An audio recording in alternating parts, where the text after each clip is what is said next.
착한 사람이 왜 자꾸 무시당할까? 여러분, 혹시 이런 경험 없으신가요? 나는 정말 예의 바르게 행동했고 상대를 존중했는데 정작 상대방은 나를 만만한 상대로 보고 무례한 부탁을 하거나 은근슬쩍 선을 넘는 농담을 던지는 상황 말이죠. 그럴 때마다 속으로 내가 너무 착해서 그런가? 내 인상이 너무 순해서 그런 걸까?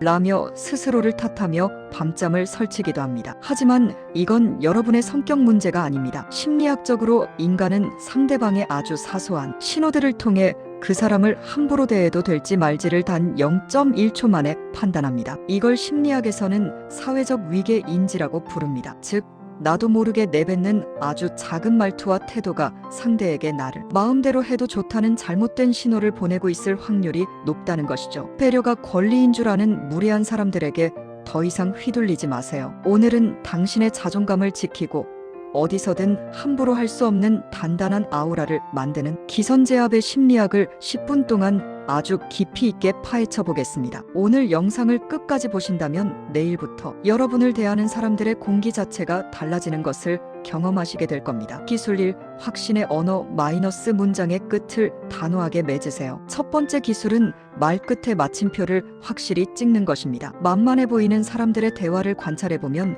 공통적인 특징이 있습니다. 바로 문장의 끝을 흐리거나 추측성 단어를 남발한다는 것이죠. 인 것 같아요. 일지도 몰라요. 아마 그럴걸요.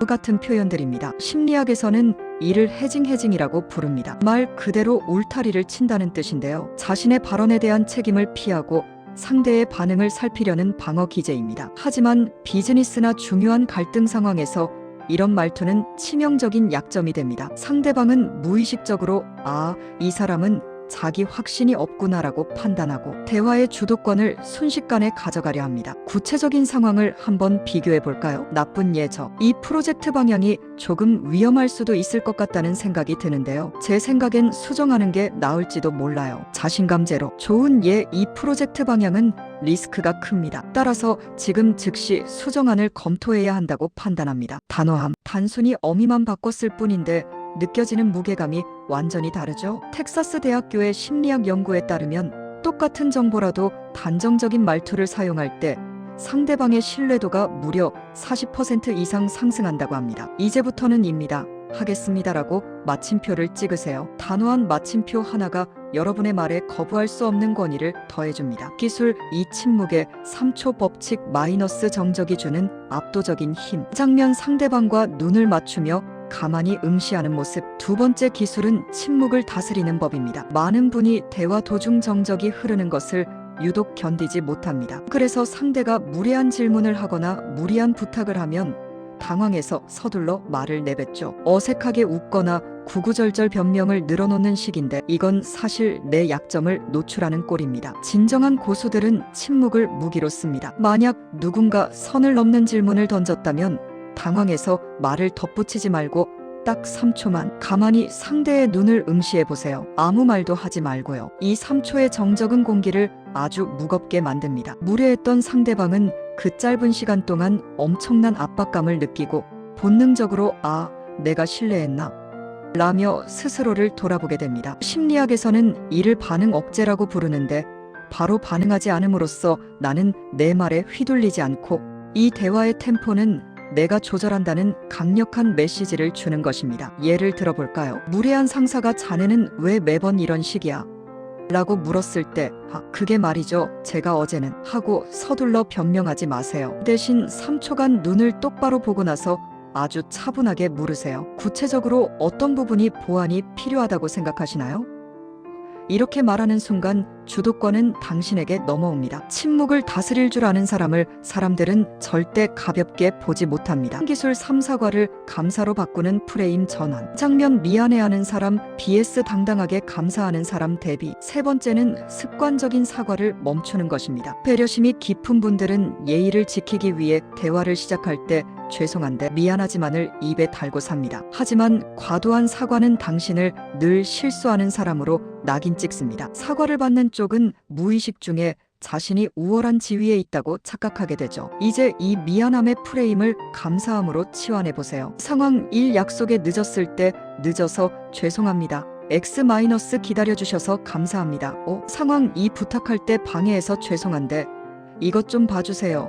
X- 시간 내주셔서 감사합니다. 이 부분 검토 부탁드려요. 상황 3 피드백을 받았을 때 제가 잘 몰라서 죄송합니다. X- 알려주셔서 감사합니다. 바로 반영하겠습니다. 미안하다는 말은 나의 부족함에 시선을 고정시키지만 감사하다는 말은 상대의 배려와 여유의 시선을 옮기게 합니다. 대화의 주도권이 나에게 있는 상태에서 소통이 시작되는 것이죠. 정말 큰 잘못을 했을 때만 진심을 담아 딱 한 번 하세요. 사과가 흔해지면 당신의 가치도 함께 흔해진다는 것을 명심해야 합니다. 기술 4 샌드위치 화법으로 지혜롭게 거절하기. 네 번째로 가장 중요한 것은 거절의 기술입니다. 만만해 보이는 사람들은 거절을 하면 관계가 끊어질까봐 두려워합니다. 하지만 명확한 선이 없는 배려는 결국 무시를 부릅니다. 이때 필요한 것이 바로 샌드위치 화법입니다. 긍정 마이너스 부정 마이너스 긍정의 순서로 말하는 것이죠. 첫 번째 빵 긍정 저에게 이런 제안을 해주셔서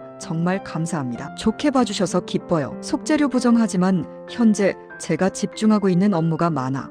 이번에는 도움을 드리기 어려울 것 같습니다. 두 번째 빵 긍정 다음에 일정이 맞을 때 다시 이야기 나눌 수 있으면 좋겠습니다. 이해해 주셔서 감사해요. 이렇게 거절하면 상대는 무시당했다는 느낌을 받지 않으면서도 여러분이 명확한 자기 기준 바운더리를 가진 사람이라는 것을 깨닫게 됩니다. 자신만의 선을 가진 사람들은 존중하기 마련입니다. 거절은 관계를 망치는 것이 아니라 건강한 관계를 지키는 단단한 울타리라는 점을 꼭 기억하세요. 보너스 공간을 점유하는 비언어적 카리스마. 장면 어깨를 펴고 당당하게 걷는 모습. 마지막으로 말투만큼 중요한 것이 바로 비언어적 습관입니다. 심리학자 엘버트 메라비어는 소통에서 언어가 차지하는 비중은 단 7%뿐이라고 말했죠. 만만해 보이는 사람들은 자기도 모르게 몸을 웅크리거나 시선을 자주 피합니다. 이제부터는 자신의 공간을 당당하게 차지하세요. 대화할 때 어깨를 펴고 손을 테이블 위에 여유 있게 올려두며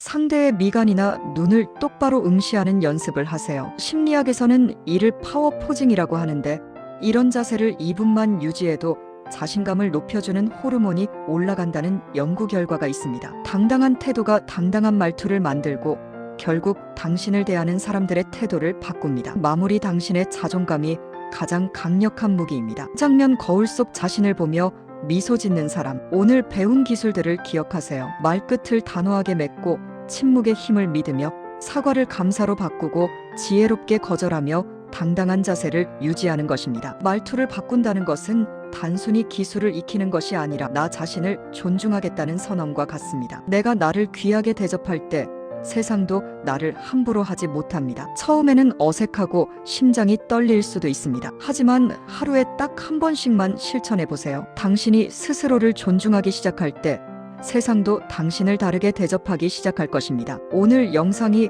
여러분의 당당한 내일을 만드는 첫걸음이 되었으면 합니다. 내용이 공감되셨다면 구독과 좋아요 부탁드리며 여러분의 인간관계 고민은 댓글로 남겨주세요. 시청해주셔서 감사합니다.